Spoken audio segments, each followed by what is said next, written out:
അമ്മേ, എന്റെ മകൻ പറയുന്ന കാര്യത്തിൽ എത്രമാത്രം സത്യമുണ്ടെന്നും എത്രമാത്രം കള്ളമുണ്ടെന്നും എനിക്ക് നന്നായിട്ടറിയാം. ഞാനൊരു വിഡ്ഢി അല്ലടാ. എന്റെ വിഷമം നിനക്ക് പറഞ്ഞാൽ അറിയില്ല. നാളെ നിന്റെയും കല്യാണം കഴിഞ്ഞ് നിന്റെ മക്കൾ നിന്നോട് ഇത് ചെയ്യുമ്പോഴേ നിനക്ക് മനസ്സിലാവും വേവലാതി എന്താണെന്ന്. നീ ഒരു കല്യാണം കഴിച്ചാലേ നന്നാവുള്ളൂ. വേഗം നടത്തിക്കാം നിന്റെ കല്യാണം.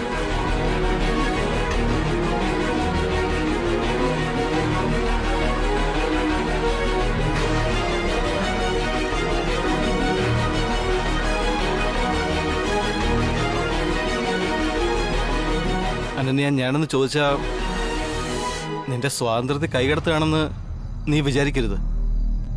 പക്ഷേ നിനക്കെന്തെങ്കിലും സംഭവിക്കുമെന്ന് ഞങ്ങൾക്ക് ഭയമുണ്ട്. ദേ നോക്ക്, നിനക്ക് എവിടെ വേണമെങ്കിലും പോവാം. പക്ഷെ ഞങ്ങളോടൊന്ന് പറഞ്ഞിട്ട് വേണം പോകാൻ. എന്തായാലും നിന്നെ ഞങ്ങൾ തടയില്ല. ഞങ്ങൾക്ക് കുട്ടികളില്ല, അതുകൊണ്ടാ നിന്നോട് ഒരുപാട് സ്നേഹം കാണിക്കുന്നത്. എന്തിനാ എന്താന്നൊന്നും അറിയില്ല. അത് പറഞ്ഞറിയിക്കാൻ പറ്റില്ല. അമ്മയുടെ സ്നേഹം എന്നൊക്കെ പറയില്ലേ, അതാ. ചില നേരത്ത് ചില പാതകൾക്ക് നമ്മുടെ ജീവിതവുമായി ബന്ധമുണ്ടായിന്ന് വരാം. ഒരു കാരണവും ഇല്ലാതെ ചില പാതകൾ ബന്ധങ്ങൾ ഉണ്ടാക്കി തന്നൊന്നും വരും. ചില സമയത്ത് ഒരു പരിചയമില്ലാത്തൊരു മുജ്ജന്മ ബന്ധമുള്ളതുപോലെ നമ്മളോട് പെരുമാറിയേക്കാം.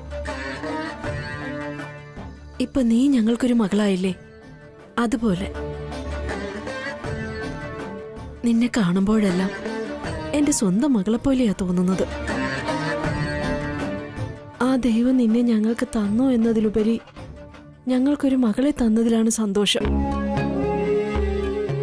അനന്യ, അതുകൊണ്ടാണ് നീ ഞങ്ങളെ വിട്ട് ഒരു നിമിഷം മാറി നിന്നാ പോലും നിനക്ക് എന്തെങ്കിലും സംഭവിക്കുമെന്നുള്ള ഭയം ഞങ്ങളുടെ ഉള്ളിൽ ഉണ്ടാവുന്നത്.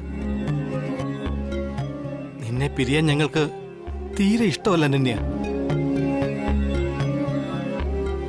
അനന്യ, നീയായി അഭയം തേടി ഈ വീട്ടിലേക്ക് വന്നതല്ല. ഞങ്ങളാണ് ആശിച്ച് ഒരു മകളായി നിന്നെ ഈ വീട്ടിലേക്ക് കൂട്ടിക്കൊണ്ടു വന്നത്. നീയും അങ്ങനെ ആയിരിക്കില്ലേ? അതോ? ഈ കാര്യത്തിൽ ഞങ്ങളുടെ ഒരു ആഗ്രഹം കൂടിയുണ്ട്. എന്നാലും ഞങ്ങളുടെ മനസ്സിലുണ്ടായിരുന്നത് നിന്നോട് പറഞ്ഞതേ ഉള്ളൂ. ഇത് നീ തെറ്റായി എടുത്തിട്ട് ഈ വീട് വിട്ട് ഒരിക്കലും പോകരുത് മോളെ. നിനക്ക് ഞങ്ങളിൽ നിന്ന് എന്താവശ്യം ഉണ്ടെങ്കിലും ചോദിച്ചോളൂ. നിനക്ക് എന്ത് വേണം വേണ്ട എന്താണെങ്കിലും തുറന്നു പറഞ്ഞോളൂ. ഒരു മടിയും കാട്ടണ്ട. അനന്യ, ഞങ്ങൾ പറഞ്ഞതിൽ എന്തെങ്കിലും വിഷമം ഉണ്ടെങ്കിൽ ക്ഷമിക്കണേ. ഞങ്ങൾ ഒരുപാട് സംസാരിച്ചെന്ന് തോന്നുന്നു. ഇനി ഞങ്ങൾ നിന്നെ ശല്യം ചെയ്യില്ല. കിടന്നോളൂ, റെസ്റ്റ് എടുക്ക.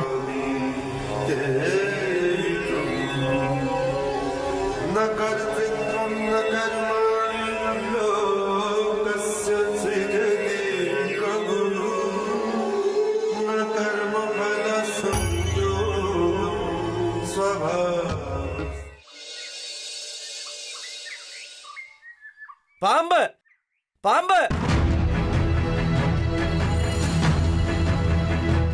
കൊച്ചമ്മേ, കൊച്ചമ്മേ! അർജുൻ സാറിന്റെ കാറിൽ പാമ്പിരിക്കുന്നു.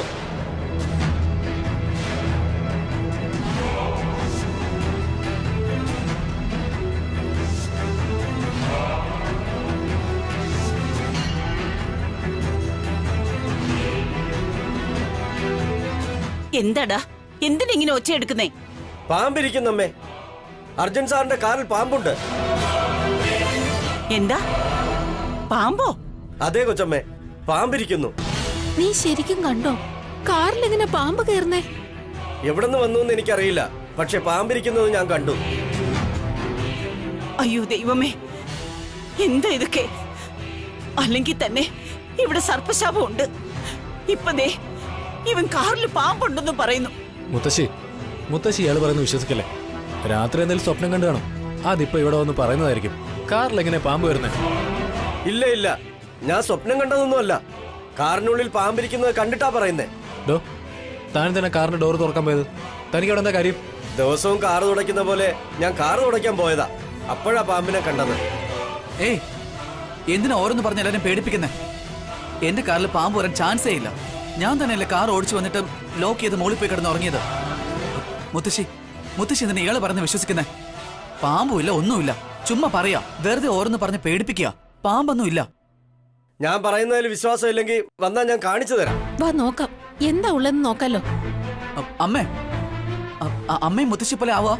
എന്റെ കാറിൽ പാമ്പുമില്ല, ഒന്നുമില്ല. ഇല്ലെന്ന് നീ പറഞ്ഞാൽ എങ്ങനെയാ അർജുൻ? അവൻ കണ്ടു പറഞ്ഞോണ്ടിരിക്കല്ലേ. എന്തായാലും നമുക്കൊന്ന് പോയി നോക്കാം. ഇനി അത് ആരെങ്കിലും കടിച്ചാലോ? കടിക്കുമെന്നോ? കടിക്കാനായിട്ട് അത് ജീവനുള്ള പാമ്പാണെന്ന് വിചാരിച്ചോ?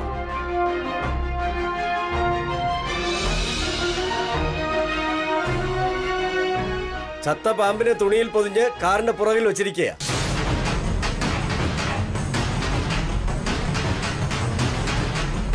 എന്താ? ചത്ത പാമ്പിനെ തുണിയിൽ പൊതിഞ്ഞു വെച്ചിരിക്കുന്നെന്നോ? എന്താ അർജുൻ, ചത്ത പാമ്പിനെയാണോ നീ കാറിൽ കൊണ്ടുവച്ചിരിക്കുന്നത്? സത്യം പറയാൻ. ഇല്ല മുത്തശ്ശി, ഞാനെന്തിനാ ചത്ത പാമ്പിനെ വീട്ടിലേക്ക് കൊണ്ടുവരുന്നേ? മുത്തശ്ശിയല്ലേ പറയാറ് പാമ്പുകളിൽ നിന്ന് അകന്ന് നിൽക്കണമെന്ന്. എനിക്കൊന്നും അറിയില്ല മുത്തശ്ശി. ഏയ്, എന്തിനാടോ കള്ളം പറയുന്നേ? അർജുൻ സാറേ, ഞാൻ പറഞ്ഞത് കള്ളമല്ല. എന്റെ മക്കളെ കൊണ്ട് സത്യം ചെയ്ത് പറയുക. ഞാൻ സത്യമാണ് പറഞ്ഞത്.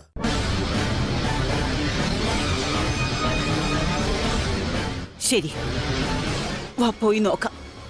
എവിടെ ഇരിക്കുന്നെന്ന് കാണിക്ക.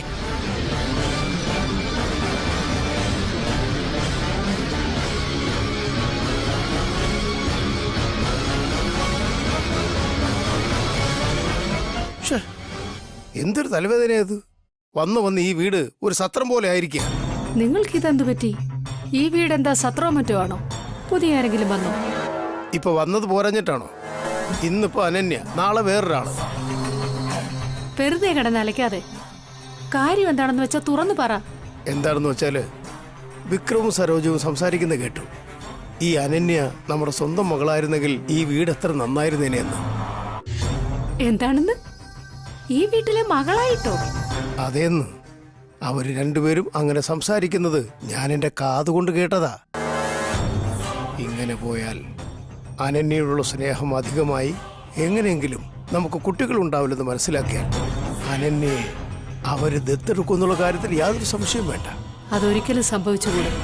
അനുവദിക്കാൻ പാടില്ലെന്ന് വായ കൊണ്ട് മാത്രം പറഞ്ഞിട്ട് യാതൊരു പ്രയോജനവുമില്ല. നമ്മൾ എന്തെങ്കിലും ഉടനെ ചെയ്യണം.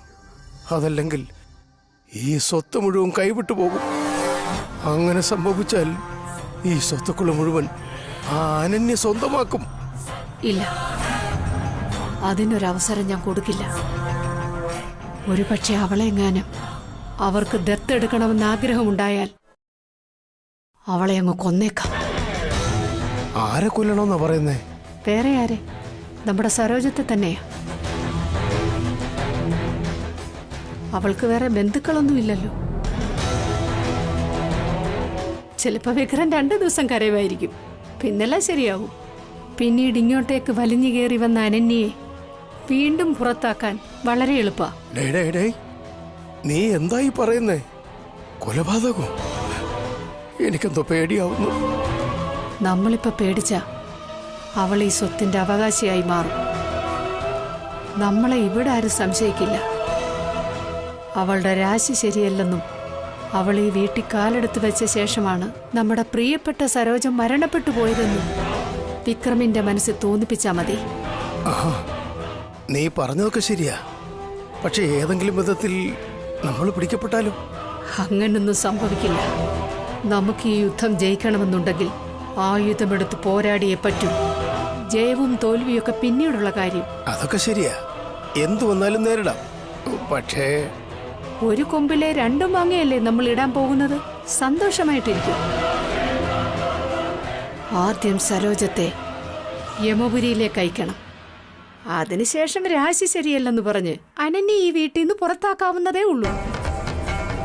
പിന്നീട് നമ്മൾ പറയുന്ന കാര്യങ്ങൾക്ക് ബൊമ്മയെപ്പോലെ തലയാട്ടുന്ന വിക്രമിന്റെ കാര്യമുണ്ടല്ലോ, അത് നമുക്ക് വെറും നിസ്സാര കാര്യമല്ലേ. നിങ്ങൾ എന്ത് പറയുന്നു?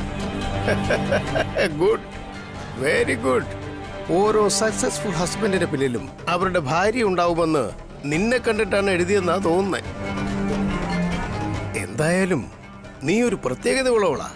കൊലപാതകം ചെയ്യുന്നത് ആഹാരം കഴിക്കുന്ന ലാഘവത്തോടെയാണല്ലോ പറഞ്ഞത്. എന്തൊക്കെയായാലും നിന്റെ ധൈര്യം സമ്മതിക്കണം.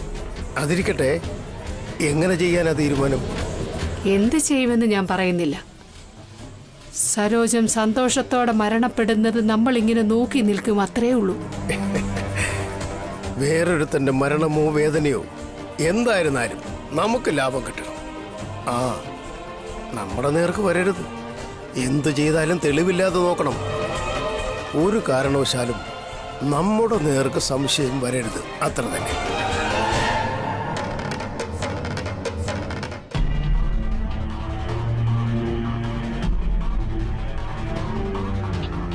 മുത്തശ്ശി, കാറിൽ ഒന്നുമില്ലെന്ന് പറഞ്ഞിട്ടും ഞാൻ പറയുന്ന വിശ്വസിക്കാതെ രാമു പറയുന്ന വിശ്വസിക്കാം. വിശ്വാസത്തിന്റെ പ്രശ്നമല്ല, ഒരു പ്രശ്നം ഉണ്ടാകാതിരിക്കാനുള്ള മുൻകരുതല. മുത്തശ്ശി, അർജുൻ പറയുന്നത് ശരിയാണെന്ന് തോന്നുന്നു. ഇവന്റെ കാറിൽ എന്തുണ്ട് ഇല്ല എന്നൊക്കെ ഇവനേക്കാൾ നന്നായിട്ട് ഈ രാമുൻ അറിയായിരിക്കോ? സാറേ, ഞാൻ പറയുന്നതിൽ അത്രയ്ക്ക് വിശ്വാസമില്ലേ? ഞാൻ ഈ വീട്ടിലെ ചോറാ കഴിക്കുന്നേ. നിങ്ങളുടെ നന്മ മാത്രമേ ഞാൻ ആഗ്രഹിക്കൂ. കൊച്ചമ്മേ, ഞാൻ ഇപ്പോഴും പറയുക, എന്റെ മക്കളുടെ മേൽ സത്യം ചെയ്ത് ഞാൻ പറയുക, ഈ കാറിനുള്ളിൽ പാമ്പുള്ളത് സത്യ. ശരി, പാമ്പ് എവിടെ ഉണ്ടെന്ന് കാണിക്കും.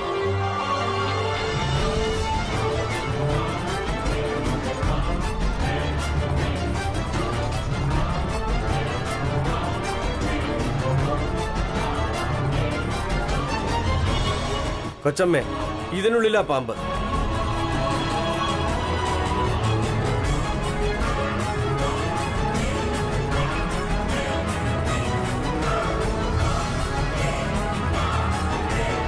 അയ്യോ ഈശ്വര, 10 വർഷം മുമ്പ് എന്ത് വീട്ടിൽ വരരുതെന്ന് കരുതി പൂജയും ഹോമവും ഒക്കെ ചെയ്തോ, അതിന്ന് വീണ്ടും വന്നിരിക്കുന്നു.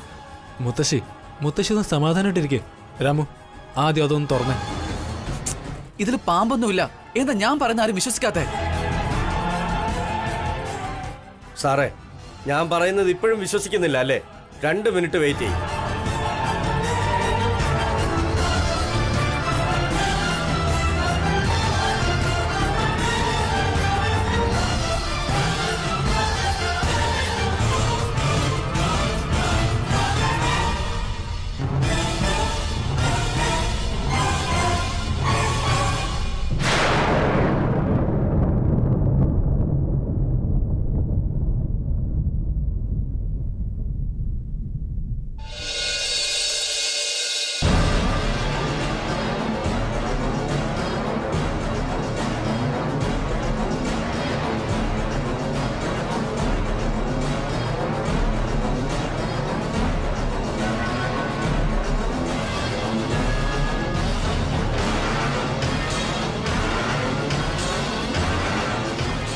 ഇത് കണ്ടോ?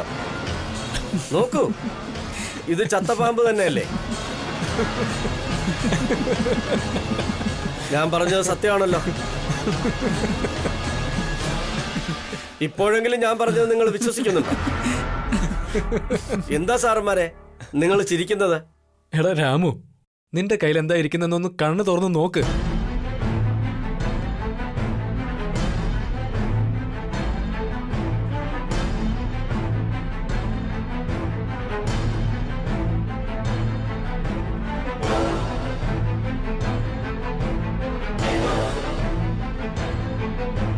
കൊച്ചമ്മേ, ഞാൻ പറഞ്ഞത് സത്യമാണ്.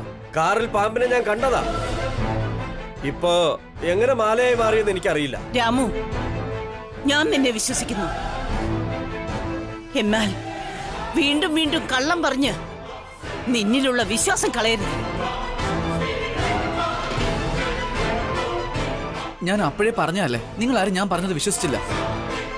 വേണമെങ്കിൽ ഏട്ടനോട് അമ്മയോടൊന്ന് ചോദിച്ചു നോക്ക്. ഞാൻ ദിവസം ഡ്രാമ പ്രാക്ടീസ് ചെയ്യാൻ പോവാറുണ്ട്. അതിൽ ഹീറോയിൻ ഇടുന്ന മാലയാ ഇത്. രാത്രി ലേറ്റ് ആയിപ്പോയി, അതാ കാറിൽ മറന്നു വെച്ചിട്ട് പോയത്.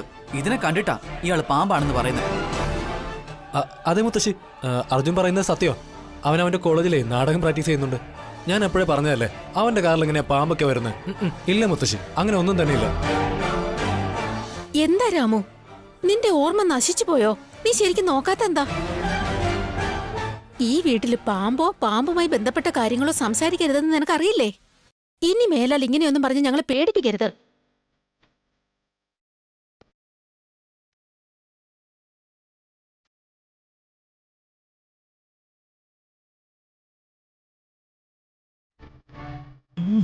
മുത്തശ്ശി ഞാനും വരുന്നു.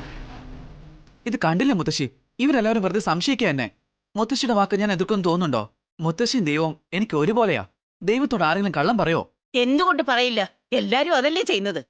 നിന്നെ ഞാൻ വിശ്വസിച്ചൊന്നും വിചാരിക്കണ്ട. നിന്റെ മേൽ എന്റെ ഒരു സംശയത്തിന്റെ കണ്ണുണ്ടായിരിക്കും. Come on grandma. മുത്തശ്ശി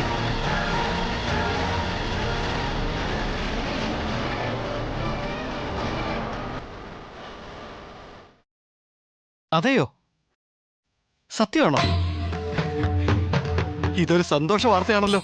ഇത്രയും വർഷത്തെ പോരാട്ടത്തിന് നല്ല റിസൾട്ടാണ് കിട്ടിയിരിക്കുന്നത്. Thank you sir. സർ, ഞാൻ നിങ്ങളെ പിന്നെ തിരിച്ചു വിളിക്കാം. ചെറിയച്ഛ, ചെറിയമ്മേ, സരോജ, എല്ലാവരും ഇത് എവിടെ പോയി? എന്താ വിക്രം, എന്തു പറ്റി? പറയാം. സരോജ എവിടെ? സരോജ, അനന്യ. എന്താ വിക്രം, നല്ല സന്തോഷത്തിലാണല്ലോ. എന്താണ് കാര്യം? പതിവില്ലാതെ നിന്റെ ഈ മുഖത്തെ സന്തോഷം കാണുമ്പോ എന്തോ വലിയ സർപ്രൈസ് ആണെന്ന് തോന്നുന്നു. അതാ ചെറിയമ്മേ, പറയാം. സരോജ. എന്താ ഏട്ടാ? എന്താന്ന് വെച്ചാ പറയേ. നിക്ക് പറയാം. അനന്യ ഇവിടെ. വിക്രം, എല്ലാവരും എത്തിച്ചേർന്നല്ലോ. എന്താ കാര്യമെന്ന് പറയുന്നേ? അതല്ല, ഇനിയും ആരെങ്കിലും വരാനുണ്ടോ? ചെറിയച്ഛ, കുറെ വർഷങ്ങളായിട്ട് ഒരു കേസ് നടക്കുന്നത് ഓർമ്മയുണ്ടല്ലോ. ഭദ്രാപുരത്തെ സ്വത്തിന്റെ തർക്കം. അതാ ചെറിയച്ഛ, ആ കേസിൽ നമുക്ക് അനുകൂലമായ വിധി വന്നു. എന്ന് വെച്ചാൽ സ്വത്ത് നമുക്ക് കിട്ടിയെന്നാണോ?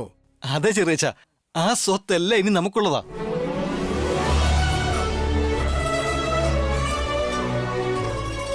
എത്ര വലിയ കാര്യമായത്.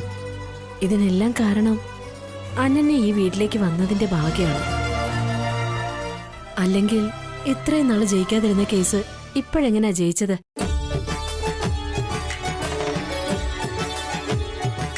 സത്യമാണ് സരോജ, ഈ സന്തോഷം ഒന്ന് നമുക്ക് ആഘോഷിക്കണം. നല്ലൊരു പാർട്ടി വെക്കാം. ശരി ഏട്ടാ, ഞാൻ ഉടനെ ഉണ്ടാക്കാം. വലിയ വിരുന്ന് തന്നെ ആയിക്കോട്ടെ.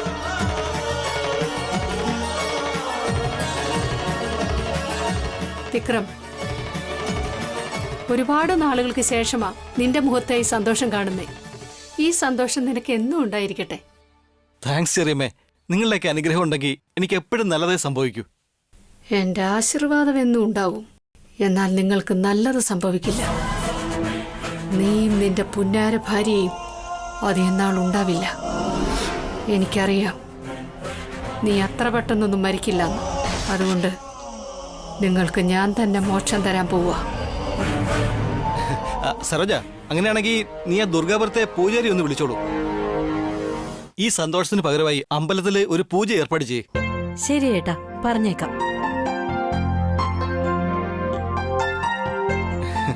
അനന്യ, ഇന്നീ വീട്ടില് സന്തോഷവും സമാധാനവും ഒക്കെ ഉണ്ടെങ്കിൽ അതിന് കാരണം നീയാ മോളെ.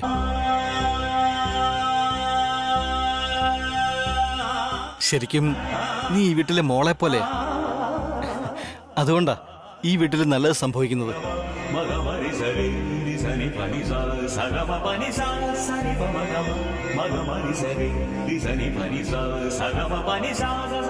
അതേ മോളെ അനന്യെ, എല്ലാത്തിനും നീ തന്നെയാ കാരണം. നീ ഈ വീട്ടിൽ കാലുവെച്ചതും എല്ലാം നല്ല കാര്യങ്ങളാ സംഭവിച്ചുകൊണ്ടിരിക്കുന്നത്. ആ സന്തോഷമുണ്ടല്ലോ, പറയാൻ വാക്കുകളില്ല. ഭാഗ്യനിധി വല്ലതും കൊണ്ടുവന്നിട്ടുണ്ടോ നീ? സരോജം, വിക്രം മധുരം ഉണ്ടാക്കാൻ പറഞ്ഞിരിക്കല്ലേ? കേസരി തന്നെ ആയിക്കോട്ടെ. ശരി ചെറിയച്ചാ. വാ അനന്യ.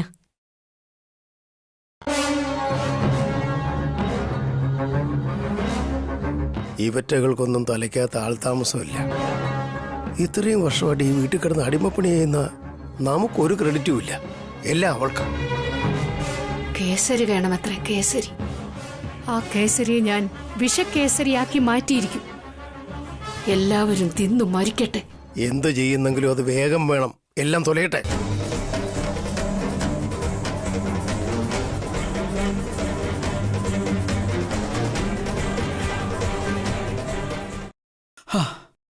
രക്ഷപ്പെട്ടു.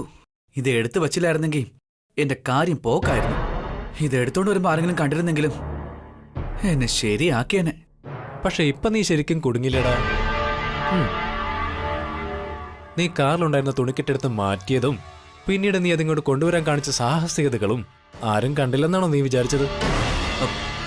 ചേട്ടാ, ചേട്ടനെന്താ ഇവിടെ? ഇതാ നോക്കി, വിഷയം മാറ്റാൻ നോക്കണ്ട. നിന്റെ കള്ളത്തിൽ ആരും കണ്ടില്ലെന്നല്ലേ നീ വിചാരിച്ചത്? ആണോ അല്ലയോ? അതെ ഏട്ടാ. പക്ഷെ ഞാൻ കണ്ടല്ലോ. ചേട്ടൻ കണ്ടെന്ന് പറഞ്ഞ് എനിക്ക് ഒരു പേടിയുമില്ല. അപ്പൊ അതിന്റെ അർത്ഥം നിനക്ക് നിന്റെ ചേട്ടനെ പേടിയില്ലെന്നോ? ചേട്ടനാ പോലും ചേട്ടൻ. എന്താടാ, നീ പുലിയാണോ അതോ സിംഹമാണോ? നിന്നെ കണ്ട് പേടിക്കാൻ മാത്രം? ഒന്ന് പോടാ. ഓ അങ്ങനെയാണല്ലേ. ശരി, ആയിക്കോട്ടെ മോനെ. നിന്റെ കയ്യിൽ പാമ്പുള്ള എന്തായാലും സത്യം. രാമു പറഞ്ഞ പോലെ നിന്റെ കാറിൽ ചത്ത പാമ്പുണ്ടായിരുന്നു എന്ന് ഞാൻ ചെന്ന് മുത്തശ്ശിയോട് പറഞ്ഞു. ചതിക്കല്ലേ എന്റെ പൊന്നെ, നീ എന്റെ ഏട്ടൻ തന്നെയാ. നിന്നെ കണ്ട് ഞാൻ പേടിക്കുകയും ചെയ്യാം. എനിക്ക് പേടിയാവുന്നു ചേട്ടാ. ഒരുപാടൊന്നും അഭിനയിക്കണ്ട.